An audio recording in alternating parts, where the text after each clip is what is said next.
Hello students, welcome है आप सभी का आज की करंट अफेयर की क्लास में। चलिए तो आज डिस्कस करते हैं। आज के जो क्वेश्चन हैं हमारे करंट अफेयर के बहुत ही इंपॉर्टेंट होने वाले हैं हमारे सभी एग्ज़ाम के लिए। तो एक कॉन्सेंट्रेट के साथ हम अपनी क्लास को कंप्लीट करेंगे। चलिए तो शुरू करते हैं। क्वेश्चन नंबर 1, पहला सवाल क्या कहता है, ध्यान देंगे थोड़ा इधर। देखो, हाल ही में भारतीय तटरक्षक बल क्षेत्रीय स्तर पर प्रदूषण प्रतिक्रिया अभ्यास है एक, और इसका नाम है रीप्रैक्स 24। ये रीप्रैक्स है और ये जो 24 है ये ईयर के नाम पे रखा गया है। तो रीप्रैक्स 2024 यानी कि रीप्रैक्स 24, इसका आयोजन कहाँ किया जा रहा है? आप मुझे बताएंगे। पारादीप में किया जा रहा है, विशाखापत्तनम में, चेन्नई में, या अंडमान निकोबार द्वीप में। सही आंसर क्या होगा, चलिए बताते हुए चलेंगे। देखो, ये जो है यहाँ पे हमारा जो रीप्रैक्स 2024 है, अगर मैं इसकी बात करूं, रीप्रैक्स यहाँ पे 24, इसकी अगर इस एक्सरसाइज की बात करूं तो ये जो क्या बोलते हैं, जो ये रीजनल है और इस एक्सरसाइज की बात करें तो इसको ऑर्गेनाइज किया जा रहा है कहाँ पर। इम्पोर्टेंट चीज़ तो देखो, सबसे पहली बात तो होगी, इसका आंसर तो हो जाएगा पारादीप में, यानी कि जो पारादीप है यहाँ पर इसको आयोजित किया जा रहा है। और पारादीप पड़ता है भाई आपका कहाँ पर, ये पड़ता है आपका उड़ीसा में, है ना। तो सीधी सी बात है कि भाई राज्य तो है हमारा उड़ीसा जहाँ पे इसे आयोजित किया जा रहा है। दूसरी बात है तो ये जो है भारतीय तटरक्षक बल का है, यानी कि किसका हो जाएगा, अगर आपसे इसका नाम पूछ ले कि रीप्रैक्स 2024 एक्सरसाइज, ये भाई किसकी हो जाएगी, तो ये किसकी हो जाएगी, इंडियन कोस्ट गार्ड की हो जाएगी। किसकी हो जाएगी, इंडियन कोस्ट गार्ड की हो जाएगी। ठीक है, तो ये ध्यान में रखेंगे, इंडियन कोस्ट गार्ड की है। अब ये जो एक्सरसाइज है इसका काम क्या है, किस लिए ये जो भी इसका आयोजन किया जा रहा है, इसका काम क्या होगा इस एक्सरसाइज का? तो इस एक्सरसाइज का काम होगा, जो समुद्र में जहाज आते और जाते हैं, है ना, तो जहाज़ों की आवाजाही को देख के, साथ में यहाँ पे जो जहाज हैं, यानी कि मैं कहूँ कि जो तेल रिसाव होता है, इस तेल रिसाव की बात करी जाए, इस तेल रिसाव की बात करी जाए, इसको कम करना। और दूसरा क्या है यहाँ पे, जो समुद्री रिसाव है, यानी कि तेल रिसाव और जो यहाँ पे समुद्री रिसाव है, इस समुद्री रिसाव को भी कम करना, है ना। तो इन दोनों को कम करने के लिए ये एक्सरसाइज हमने शुरू करी है, ये बात आप ध्यान में रखेंगे। ठीक है, चलो अच्छा एक बात बताओ, यहाँ पे जो क्या बोलते हैं इंडियन कोस्ट गार्ड है, इस इंडियन कोस्ट गार्ड के वर्तमान में हेड कौन है, और इंडियन कोस्ट गार्ड की स्थापना कब हुई है? तो बताएंगे यहाँ पे कि जो इंडियन कोस्ट गार्ड है, जो इंडियन कोस्ट गार्ड की बात करूं तो इस इंडियन कोस्ट गार्ड की सबसे पहली बात है कि भाई इसकी स्थापना कब होती है। इसकी स्थापना होती है 1 फरवरी 1977 को, 1977 को इसकी स्थापना होती है। और एक एक्ट आया था, तो ऐसा नहीं कि डायरेक्ट कर दी गई थी। देखो ये किस एक्ट के माध्यम से होती है पूछा जाता है, तो 1977 के एक्ट से 77 के एक्ट से 1978 में इसकी स्थापना होती है। ठीक है, हाँ, तो ये चीज़ आप ध्यान में रखेंगे। और अगर इसके हेड की बात करें कि इंडियन कोस्ट गार्ड के वर्तमान में अध्यक्ष या चेयरपर्सन कौन हो जाएंगे, तो भाई इसके अगर हेड की बात करूँ तो कौन हो जाएंगे यहाँ पे इसके हेड, जो राकेश पॉल हैं, इनके निधन के बाद में परमेश शिव निर्माण आए हैं, है ना। तो ये भी ध्यान रखेंगे। चलो यहाँ पर ये जो है इनका जो क्या बोलते हैं रीप्रैक्स जो एक्सरसाइज है वो ये हुई है, यहाँ पे ध्यान रखेंगे। ठीक है, रीप्रैक्स एक्सरसाइज 24 हुई है और ये इंडियन कोस्ट गार्ड की है। चलिए आगे बात करते हैं। अगला सवाल नंबर 2 है। ठीक है, सवाल नंबर 2 क्या है, ध्यान देंगे इधर। हाल ही में नो योर मेडिसिन, क्या है भाई नाम, ये नो योर मेडिसिन। इस नो योर मेडिसिन ऐप किसने लॉन्च किया है? एक ऐप लॉन्च किया है जिसका नाम है नो योर मेडिसिन। एक बात तो पक्की बात है कि भैया किसी न किसी दवाइयों से संबंधित ऐप है और इस ऐप को लॉन्च किया गया है राष्ट्रीय आयुर्विज्ञान आयोग के द्वारा, इसको नेशनल कमीशन मेडिसिन के द्वारा, भारतीय चिकित्सा संघ यानी कि इंडियन मेडिकल जो एसोसिएशन है इसको, या फिर राष्ट्रीय डोपिंग रोधी एजेंसी यानी कि नेशनल एंटी डोपिंग एजेंसी, स्वास्थ्य मंत्रालय यानी कि मिनिस्ट्री ऑफ हेल्थ, किसने इसको लॉन्च किया है? चलिए इसका आंसर बताते हुए चलेंगे। तो सबसे पहली बात तो देखो यहाँ पे ये आती है कि जो यहाँ पे नो योर मेडिसिन है, इस नो योर मेडिसिन ऐप की बात करूँ तो इस ऐप को इसलिए बनाया गया है कि भाई जो लोग खेल रहे हैं, यानी कि जो खिलाड़ी हैं, वो खिलाड़ी कभी ऐसा तो नहीं है, देखो आपने एक चीज़ देखी होगी, कई बार हमारे अंदर जितनी ताकत है, लेकिन हम कई बार क्या करते हैं, उस ताकत को बढ़ाने की कोशिश करते हैं एक कम टाइम के लिए। तो उसमें हम अलग अलग प्रकार की नशीली चीज़ों का प्रयोग करते हैं, जिससे हमारी मसल्स और हमारी जो सेल्स हैं वो और भी ज़्यादा एक्टिव हो जाती हैं कुछ टाइम के लिए। और वो किससे होती हैं, वो होती हैं नशीले पदार्थों के सेवन करने से। तो ऐसे में तो भाई किसी की भी पावर का अंदाज़ा एकदम एग्जैक्ट नहीं लगा सकते हैं, तो इसीलिए यहाँ पे know your medicine app launch किया गया है। करा किसने है, तो ये करा है भाई यहाँ पे ऑप्शन सी, राष्ट्रीय डोपिंग रोधी एजेंसी ने, यानी कि जो यहाँ पे एनटीए है, नेशनल एंटी डोपिंग एजेंसी, तो ये नेशनल एंटी डोपिंग एजेंसी ने इसको भाई यहाँ पे इस ऐप को लॉन्च किया है। ये दोनों चीज़ें बहुत इंपॉर्टेंट है, ध्यान में रखना। ये सवाल अच्छा है, बहुत अच्छा, और ये आपके एग्जाम में आने की बहुत ज़्यादा संभावना रखता है। अगर मैं यहाँ पे बात करूँ तो भाई ये जो है आपका यहाँ पे नो योर मेडिसिन ऐप की बात करें तो ये ऐप लॉन्च किया गया है।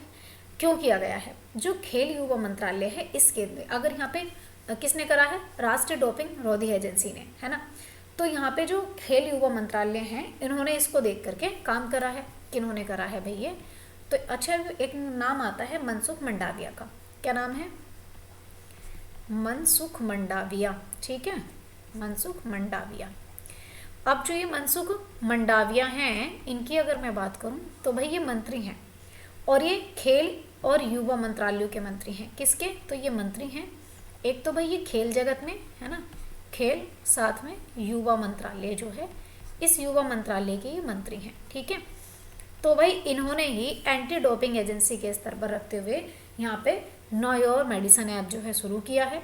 और भाई इसका काम क्या है, अगर यहाँ पे कहें कि भाई इन्होंने इसको क्यों किया है, तो काम क्या होगा इसका, नो योर मेडिसिन ऐप का, इसका ये काम होगा कि भाई जो नशीली चीज़ें इस्तेमाल की जा रही हैं, यानी कि ये इसलिए तैयार किया गया है ऐप कि भाई नाडा जो है यहाँ पे, अगर यहाँ पे नाडा यानी कि नेशनल एंटी डोपिंग की बात करें तो नेशनल एंटी डोपिंग एजेंसी जो है, ये नाडा एजेंसी, ये जो है राष्ट्रीय डोपिंग एजेंसी की बात करें तो भाई ये खेलों में नशीले पदार्थों पर रोक लगाए, यानी कि जो खेल हैं, इन खेलों में नशीली चीज़ों का इस्तेमाल ना हो, है ना, इन नशीली वस्तुओं का इस्तेमाल ना हो, या नशीली जितनी भी वस्तु हैं इन पर रोक लग सके। प्रत्यक्ष खेल हों, कैसे हों भाई, ये चाहते हैं कि जो खेल हैं वो प्रत्यक्ष हों और वो सही खेल हों, है ना।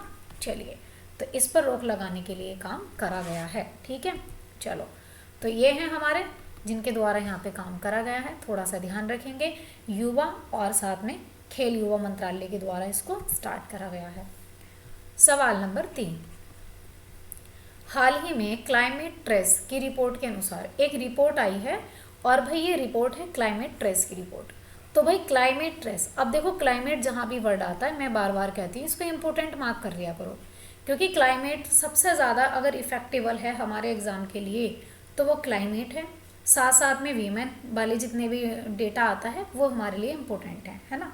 चलिए, तो क्लाइमेट की जो है यहाँ पे एक ट्रेस की रिपोर्ट आई है, और इस रिपोर्ट में ग्रीन हाउस गैस के उत्सर्जन शहर के बारे में बताया गया है कि भैया ये ग्रीन हाउस गैस के उत्सर्जन करने वाले शहर हैं। अब ये टॉप शहर की लिस्ट में आते हैं।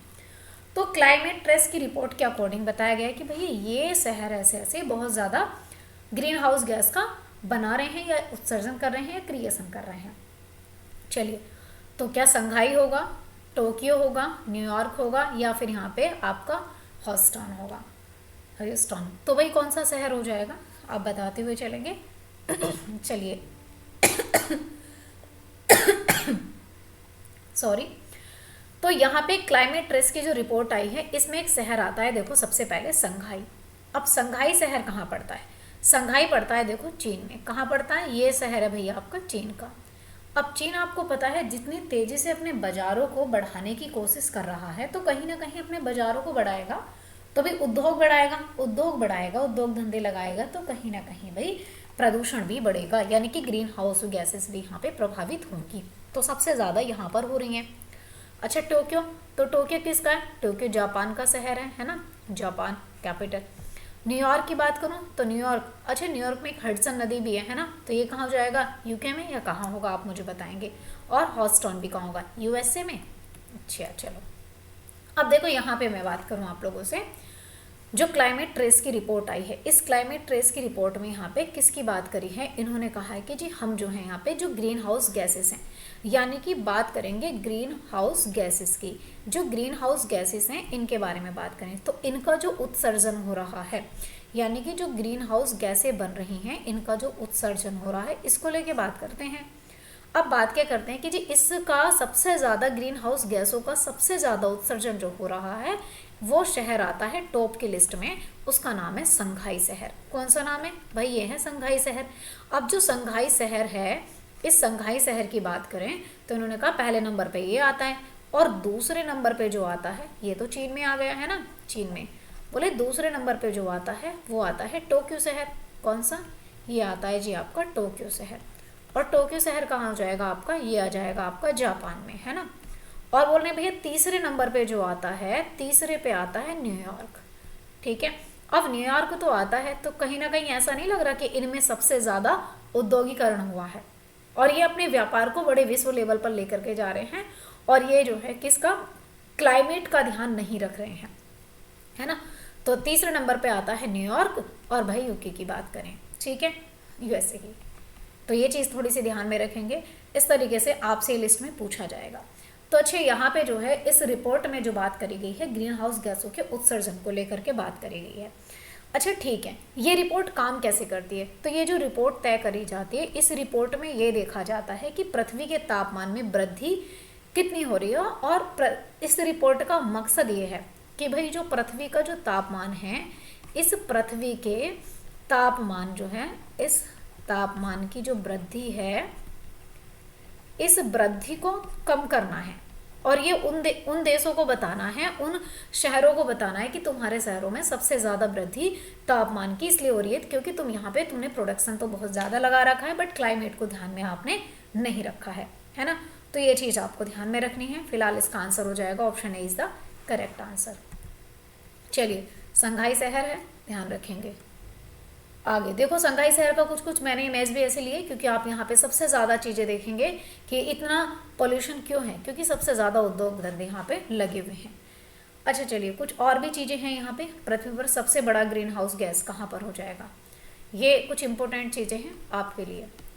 पृथ्वी पर जो है सबसे बड़ी ग्रीन हाउस गैस कौन सी है, सबसे बड़ी ग्रीन हाउस गैस, तो भाई कौन सी हो जाएगी, कार्बन डाइऑक्साइड हो जाएगी। कौन सी, carbon dioxide. Green house gas उत्सर्जन में सबसे बड़ा योगदान कौन सा देश दे रहा है, जो ग्रीन हाउस गैस है भाई इनको सबसे ज़्यादा कौन सा देश बना रहा है, तो मैंने कहा सबसे ज़्यादा, एक बात बताओ, व्यापार के लिए सबसे ज़्यादा योगदान या सबसे ज़्यादा हाथ पैर कौन सा देश फेंक रहा है, किसके पास सबसे ज़्यादा उद्योग है इस टाइम पे, कौन हर एक चीज़ को औद्योगिक तरीके से कर रहा है, आपको ये हो जाएगा चाइना, क्योंकि चाइना का शहर अब देखो टॉप लिस्ट में आया है जिसका नाम है संघाई, है ना। संघाई तो स्पेशल स्पेसिफाई हुआ है कि भाई ये स्पेशल है अकेला कि जो यहाँ पे सबसे बड़ा प्रदूषण बना रहा है ना।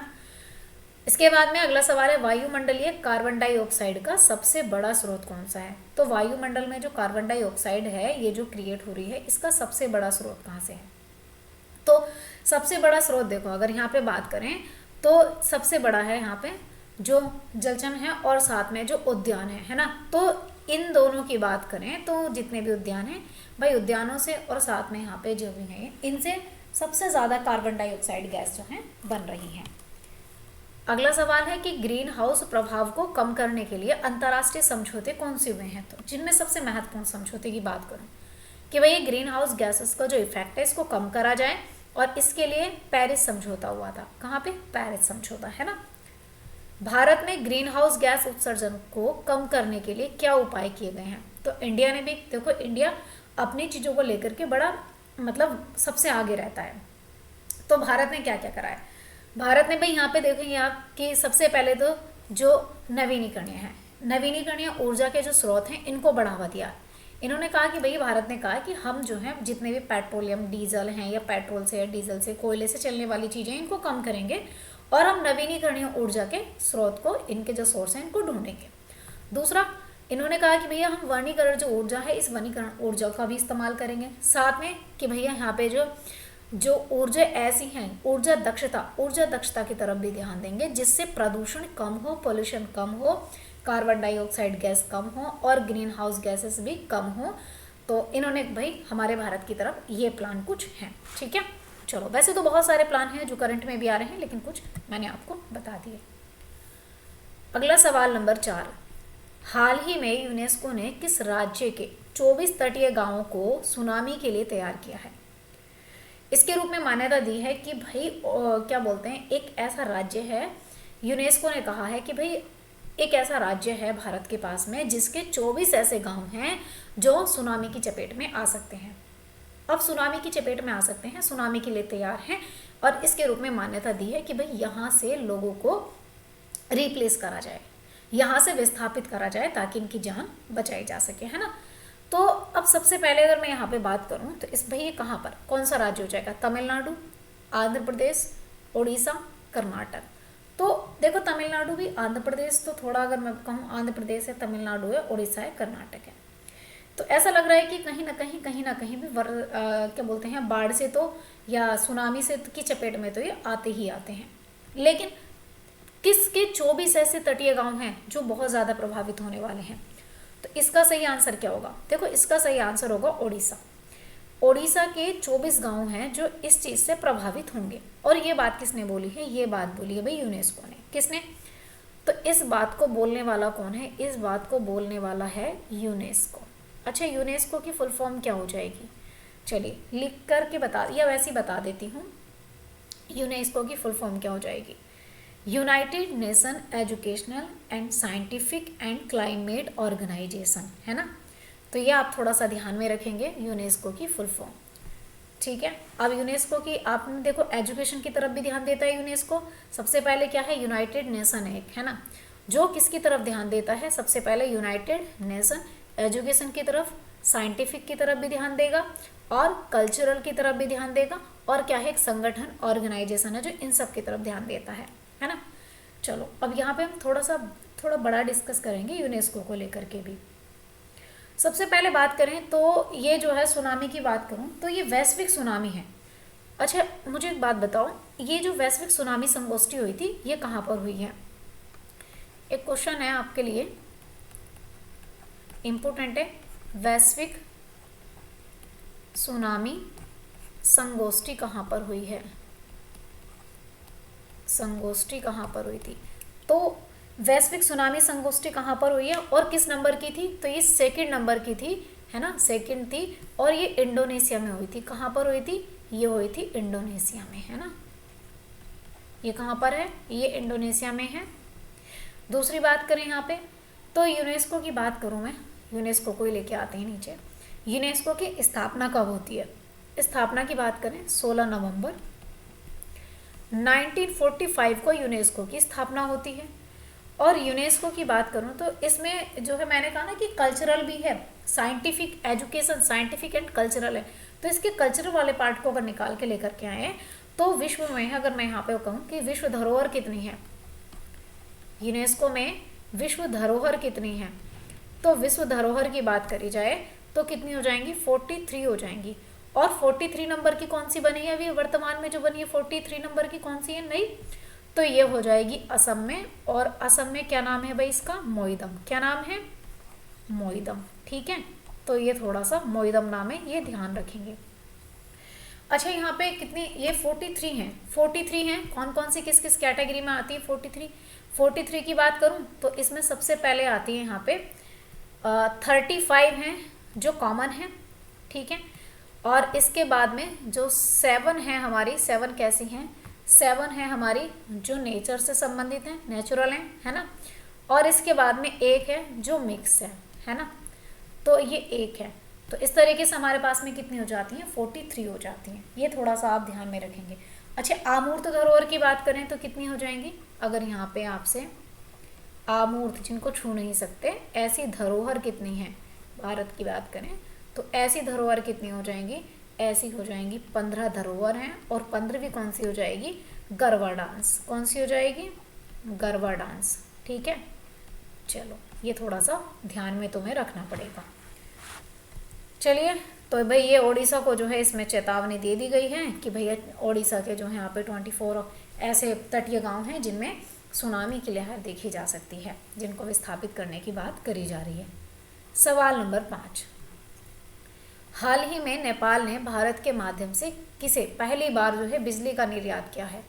तो नेपाल ने कहा है कि भैया हम जो है भारत के माध्यम से तुम तक बिजली पहुंचाएंगे। देखो बना कौन रहा है यहाँ पे, अगर मैं इस बिजली की बात करूँ, इलेक्ट्रिसिटी की अगर बात करी जाए तो जी इलेक्ट्रिसिटी बना कौन रहा है? इलेक्ट्रिसिटी बना रहा है नेपाल, ठीक है। और इलेक्ट्रिसिटी नेपाल बना रहा है और बीच में पड़ता है जी हमारा देश भारत, ठीक है। कौन सा पड़ता है? बीच में पड़ रहा है एक देश भारत। और भारत के होते होते इन्होंने कहा कि हम तुम्हें इलेक्ट्रिसिटी भेजेंगे। अब इलेक्ट्रिसिटी किसे भेजेंगे? तो भाई ये भेजेंगे यहाँ पे बांग्लादेश को। किसको? ये भेजेंगे बांग्लादेश को, ठीक है। बांग्लादेश को इलेक्ट्रिसिटी देने वाले हैं बिजली, किसके माध्यम से? नेपाल के माध्यम से देने वाले हैं। सॉरी, भारत के बीच में भारत है, बनाएगा नेपाल, इसको देगा, ठीक है। चलो, अब दूसरी बात ये आती है नेपाल से बांग्लादेश को देनी है, तो ये क्या होगा? और ये एक बात बताओ, देगा क्या भैया? ये देगा बिजली। तो ये बिजली का निर्यात कर रहा है और बिजली का निर्यात हो रहा है पहली बार, ठीक है। ये पहली बार हो रहा है, इसीलिए इतना इम्पोर्टेंट है, पहली बार हो रहा है जो भारत को बीच में डाल के वहाँ तक बिजली पहुँचा रहे हैं। अच्छा, कितने मेगावाट की बिजली देंगे ये? तो इन्होंने कहा जी हम देंगे आपको 40 मेगावाट की बिजली, हम तुम्हें यहाँ पे वेस्ट बंगाल को, सॉरी बांग्लादेश को देने वाले हैं, ठीक है। चलो, अब ये नेपाल की बात करूँ तो भाई नेपाल की कैपिटल क्या होती है? नेपाल की कैपिटल काठमांडू हो जाएगी, ठीक है। और सबसे हाईएस्ट चोटी तो आपको इसकी पता ही है ना, माउंट एवरेस्ट। अब यहाँ पे कुछ मैंने, और इसका आंसर क्या हो जाएगा? बांग्लादेश, यानी कि आंसर हो जाएगा option D is the correct answer. Electricity बीच में भारत है। चलो, अब यहाँ पर कुछ परियोजनाएं हैं, इसको स्टार मार्क करना, क्योंकि देखो स्टैटिक जीके में तुम्हारे यहाँ से सवाल सबसे ज़्यादा आते हैं।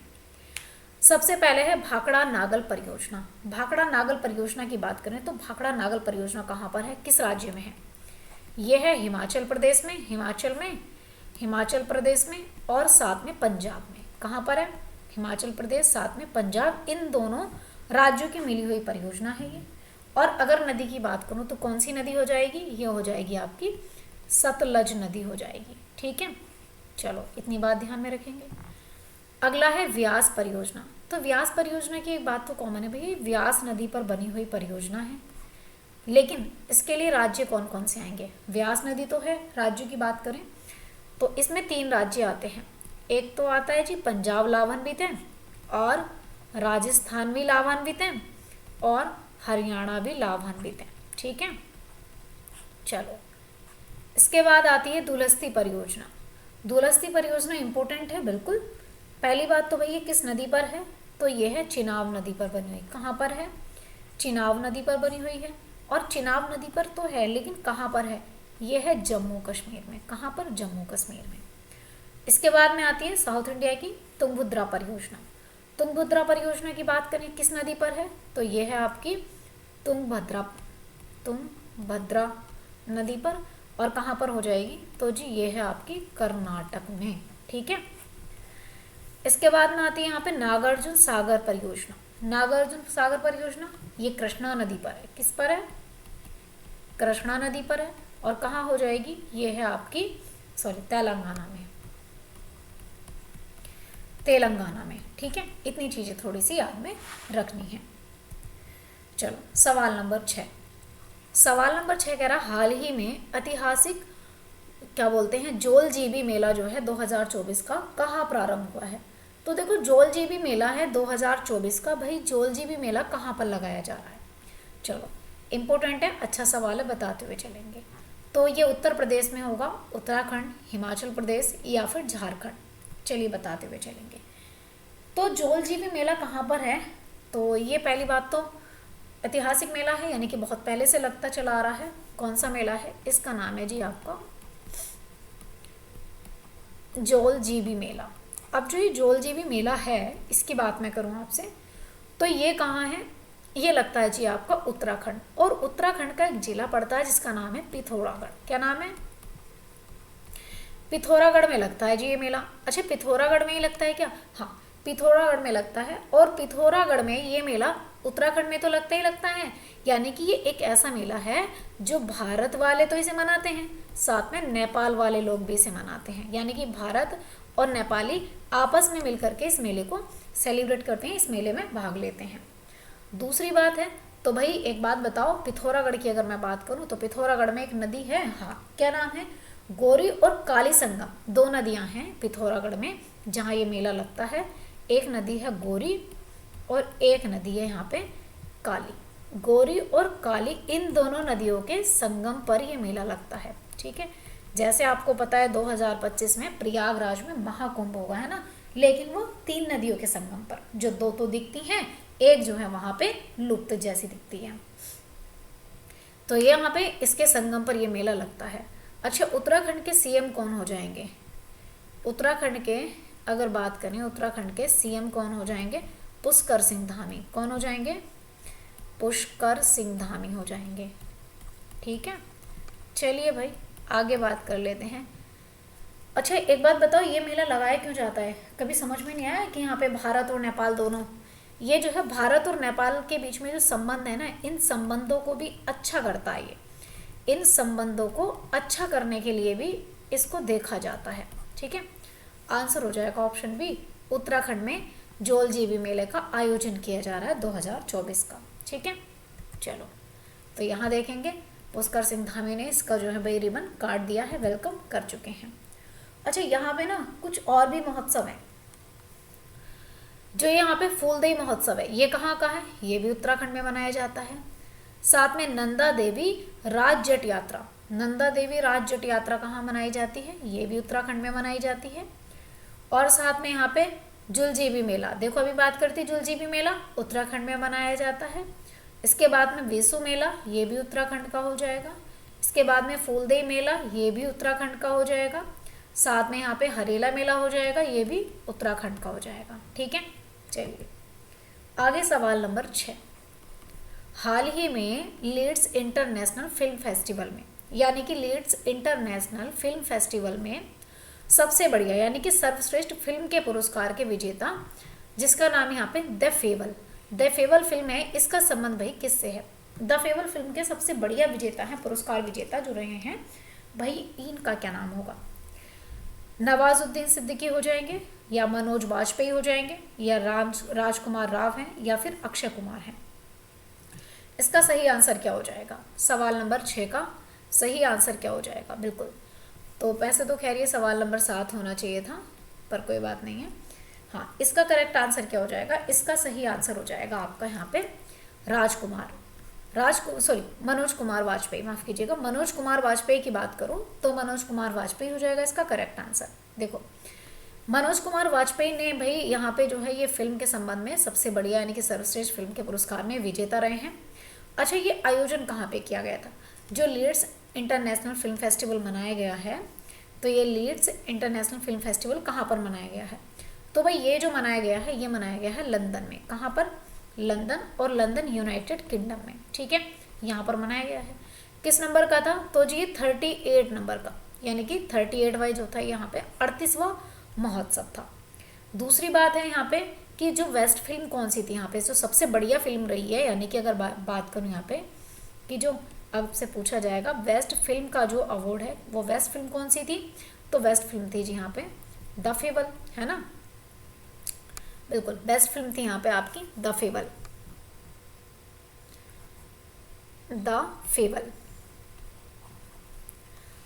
चलो कोई नहीं, ऊपर लिखा है वैसे तो कोई दिक्कत नहीं है, द फेवल। इसके बाद में ये कैसी फिल्म रही है? तो आप कहोगे जी पहली भारतीय फिल्म रही है, इसलिए इम्पोर्टेंट है। कैसी है? तो जी पहली भारतीय फिल्म रही है, यहाँ पर पहली भारतीय फिल्म रही है, इसलिए और भी ज़्यादा महत्वपूर्ण है, ठीक है। मनोज वाजपेयी यहाँ पे आप देखेंगे। और निर्देशक की बात करें, इनको तो अवार्ड मिला ही है, लेकिन निर्देशक कौन होंगे इस फिल्म के? तो अगर निर्देशक की बात करी जाए तो ये होंगे रामा रेड्डी। कौन हो जाएंगे? रामा रेड्डी, ठीक है। चलिए अच्छा, और इस फिल्म की बात करें तो इस फिल्म की जो है यहाँ पे अगर पृष्ठभूमि की बात करें तो किससे संबंधित है? हिमालय इसकी पृष्ठभूमि रहेगी, ये भी थोड़ा सा ध्यान रख लेंगे, ठीक है। चलिए अगले सवाल की तरफ चलते हैं। तो यहाँ पे दफे भी आपके सामने फिल्म है और ये मनोज वाजपेयी हैं। 7 नंबर का सवाल था वो, ये 8 नंबर का सवाल है। चलिए, वो 6 गलती से लिख गया था। चलिए, हाल ही में राष्ट्रीय प्रेस दिवस 2024 कब मनाया जाता है? तो भाई राष्ट्रीय प्रेस दिवस 2024 का आयोजन किस डेट को किया गया, आप बताएंगे। 14 नवंबर को, या फिर यहाँ पे 15 नवंबर, 16 नवंबर, 17 नवंबर। इसका करेक्ट आंसर क्या होगा? तो देखिए, अगर बात करूँ मैं यहाँ पे 16 नवंबर की बात करूँ, तो भाई 16 नवंबर की बात करें तो 16 नवंबर को यहाँ पर प्रेस दिवस जो है या प्रेस डे यहाँ पे मनाया गया, और नेशनल प्रेस डे की बात कर रही हूँ मैं, ठीक है। तो ये प्रेस डे, अब यहाँ पे भाई प्रेस डे मनाया गया, और ये प्रेस काउंसिल ऑफ इंडिया के द्वारा मनाया जाता है। तो ये कौन सी बार थी इसकी? तो जी पहली बार तो ये 17वीं बार मनाया गया, और किसके द्वारा? तो भाई यहाँ पे जो प्रेस काउंसिल ऑफ इंडिया है, क्या नाम है इसका? प्रेस काउंसिल ऑफ इंडिया, इसके द्वारा भाई इसको सेलिब्रेट किया गया, ठीक है। इसकी स्थापना कब होती है प्रेस काउंसिल ऑफ इंडिया की? तो प्रेस काउंसिल ऑफ इंडिया की स्थापना की बात करें तो भाई इसकी स्थापना के रूप में मनाया जाता है। 16 नवंबर 1966 को इसकी स्थापना होती है। अच्छा, तो भाई इसके हेड कौन हो जाएंगे? अगर इसके हेड की बात करें तो जे रंजना प्रसाद देसाई की बात करें, जे रंजना प्रसाद देसाई इसके भाई वर्तमान में हेड हो जाएंगे, ठीक है। अब इम्पोर्टेंट बात ये आती है कि जी इसकी प्रेस जो प्रेस दिवस है इसकी थीम क्या रही थी? इम्पोर्टेंट चीज़ ये है कि इसकी इस बार थीम क्या रही थी, और इसकी थीम की अगर बात करें तो भाई इसकी थीम रही थी प्रेस की बदली क्रांति, है ना, प्रेस की बदली क्रांति, ये इसकी इस बार थीम रही थी। ये चीज़ें आपको ध्यान में रखनी है, थीम कई बार पूछ लेता है, इम्पोर्टेंट है। चलिए, तो भाई प्रेस काउंसिल ऑफ इंडिया के द्वारा यहाँ पे आप देखेंगे 17 नंबर का इस बार प्रेस डे मनाया गया, 16 नवंबर को मनाया गया, और इसकी स्थापना की बात करी है मैंने, तो कब करी थी इसकी स्थापना? 1966 की बात करें तो इसकी स्थापना होती है, ठीक है। और एक्ट अगर पूछे तो यहाँ पे लिखा है 1965, यानी कि किस एक्ट के द्वारा होती है? तो 1965 एक्ट के द्वारा होती है, ठीक है। चलिए, आगे बात कर लेते हैं, अगले क्वेश्चन की तरफ चलते हैं। क्वेश्चन नंबर 9 क्या कहना चाह रहा है? हाल ही में सुपर टाइफून जिसका नाम है मैनयी, तो मैनयी जो है इससे किस देश में 6.5 लाख से ज़्यादा नागरिक जो हैं विस्थापित हुए हैं। इतने सारे नागरिक हैं जो मतलब घर से बेघर हो गए हैं। तो ये टाइफून है, तो भाई ये कहाँ पर आया होगा? ये फिलीपींस में आया है, जापान में आया है, ताइवान में, इंडोनेशिया में, कहाँ पे इतने सारे लोगों को घर से बेघर करा है इसने। चलिए, तो देखो, अब मैं सबसे पहले बात करूं, एक शहर है फिलीपींस का मनीला, आंसर होगा इसका option A is the correct answer. Philippines की बात करें, फिलीपींस के मनीला में, है ना। चलो, एक शहर आता है फिलीपींस का मनीला। इस मनीला की बात करूं तो भाई यहाँ पे मनीला में जो है ये टाइफून की जो है बात चली है, ठीक है। अब यहाँ पे अगर बात करें,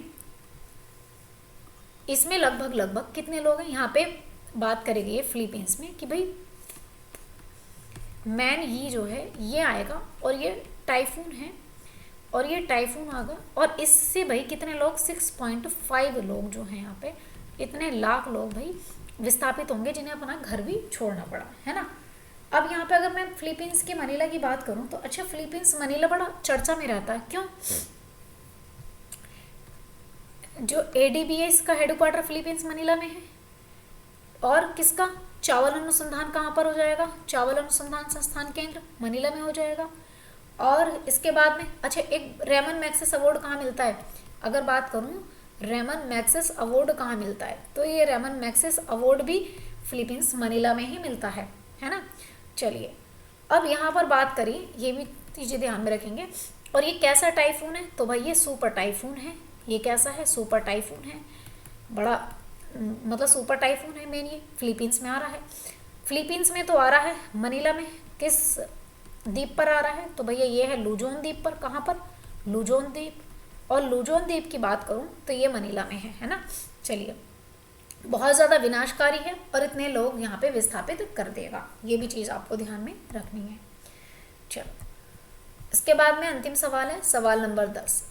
दुनिया का पहला हाई मल्टीट्यूड जो है पैरा स्पोर्ट्स सेंटर कहाँ स्थापित होगा? कहाँ पर स्थापित होगा? कहाँ लगाया जाएगा? पहली बात तो दुनिया का पहला है इसलिए इम्पोर्टेंट है, और high multitude para sports centre है, यानी कि दिव्यांगों के लिए है, तो ये स्पोर्ट्स सेंटर है, ये भी ध्यान में रखेंगे। ये कहाँ पर लगाया जाएगा? High altitude para sports centre कहाँ पर लगाया जाएगा? चलो, दुनिया का पहला है लद्दाख में, ये बस लद्दाख ध्यान में रखेंगे। लद्दाख, सिक्किम में, जम्मू कश्मीर में या अरुणाचल प्रदेश में, तो भाई कहाँ पर लगाया जाएगा? अब दुनिया का पहला है और भारत में तो पहला है ही है, तो इसलिए इस पर डबल स्टार करेंगे, बड़ा इंपॉर्टेंट सवाल हो जाएगा। कहाँ पर लगाया जाएगा?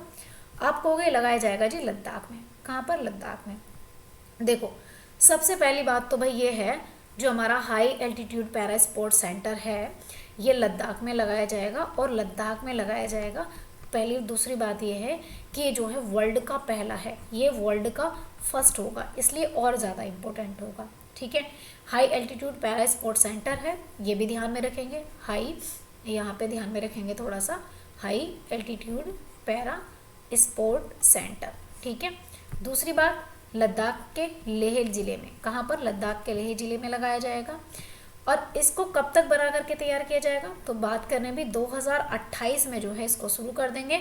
ठीक है, चलिए, और जो पैरा ओलंपिक की बात करें, पैरा ओलंपिक प्रदर्शन यहाँ पे करने की बात हो रही है कि जो पैरा ओलंपिक की बात करें तो पैरा ओलंपिक प्रदर्शन जो है यहाँ पे भारत में, ये प्रदर्शन भारत में होगा, है ना, इसको बात कर रहे हैं लेकर के।